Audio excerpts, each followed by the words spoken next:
হাওড়া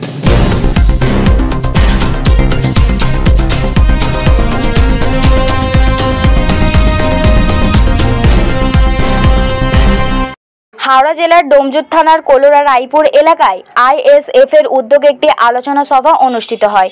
সভায় কাশ্মীরের পহেলগাঁও জঙ্গি হামলা, 26,000 চাকরিহারা ওয়াকফ বিল নিয়ে বক্তব্য রাখা হয়। প্রধান অতিথি ছিলেন পীরজাদা নওশাদ সিদ্দিকী। এছাড়াও উপস্থিত ছিলেন ডক্টর আফতাব মোল্লা, অনির্বাণ তালাপাত্র, নাসির খান, শেখ নাজিম আক্তার, আলী মল্লিক ও বাঁকড়া 2 নম্বর অঞ্চলের আইএসএফ সভাপতি নূর নবী সর্দার হরফে বড়মনা। সভায় বক্তারা সরকারের ভূমিকা নিয়ে প্রশ্ন তোলেন ও সাধারণ মানুষের অধিকারের পক্ষে সওয়াল করেন। শান্তিপূর্ণভাবে সম্পন্ন এই সভা আইএসএফ এর গণতান্ত্রিক প্রতিবাদের অংশ ছিল। শেখ ইকবালের রিপোর্ট, H+ সিটি নিউজ। আরও অন্যান্য নতুন খবরের জন্য H+ সিটি নিউজ চ্যানেলটি লাইক, ফলো, সাবস্ক্রাইব করে রাখুন। পাশে থাকা নোটিফিকেশন বেলটি অন করুন।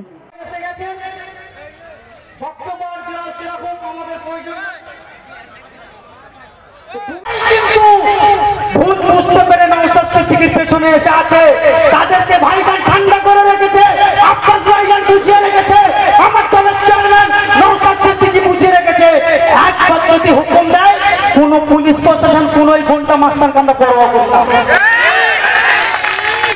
আইনকে প্রাধান্য দিয়ে যে সকল পুলিশ প্রশাসন রাত দিন ডিউটি করছে, সেই সকল পুলিশ প্রশাসনকে আমরা সর্বসময় স্যালুট করি, ভক্তি করি, ভালোবাসা দিই। বলতে হবে ডোনাল্ড ট্রাম্প বললারে ভয় পেয়ে গেল, 56 ইঞ্চি যুদ্ধ বন্ধ করে দিল। আপনারা হাওড়া জেলার মানুষ, দূর থেকে বলতে পারবেন কত কিসব কাপড়ের সাইজ ঘর থেকে বলে দেন, তাই না? তো আমরা তো সামনে গিয়ে 56 কি আর 16 ইঞ্চি তো ভাবতে পারিনি, পেরেছেন কেউ? তাদের স্মরণে দ্বিতীয়ত আমাদের রাজ্য থেকে 26,000 চাকরি বাতিল হয়েছে। দুর্নীতি এবং বঞ্চনা, যাদের দুর্নীতি বা কাদের দুর্নীতির জন্য হয়েছে আর কারা বঞ্চনার শিকার হয়েছে এই বিষয়ে। তৃতীয়ত যে সংসদে 2025 সালে এই বছরে যে ওয়াকফ সংশোধনী আইন নিয়ে এসেছে, এটা কেন প্রত্যাহার করতে হবে এই বিষয়ে আজকে আমাদের আলোচনা করছি।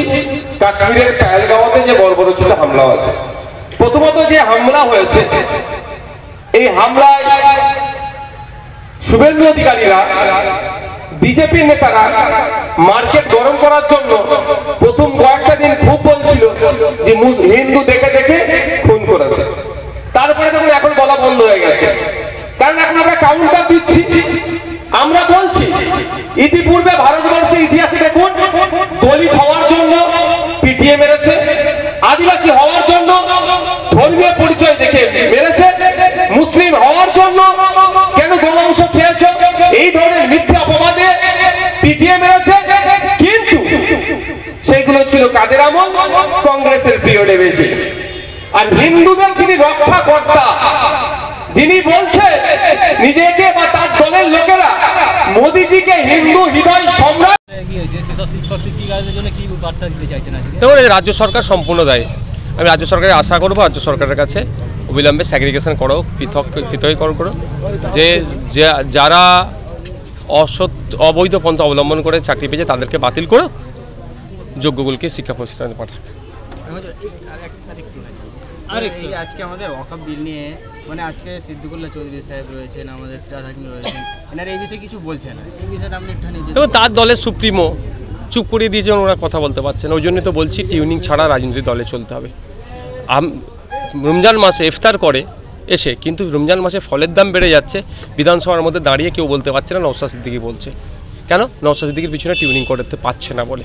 তা আমাদেরকে তিনারা সম্মানীয় মানুষ, তাদের কোনো সম্মানের ত্রুটি না দিয়েই বলছে আমি যে টিউনিং মুক্তভাবে চলতে হবে।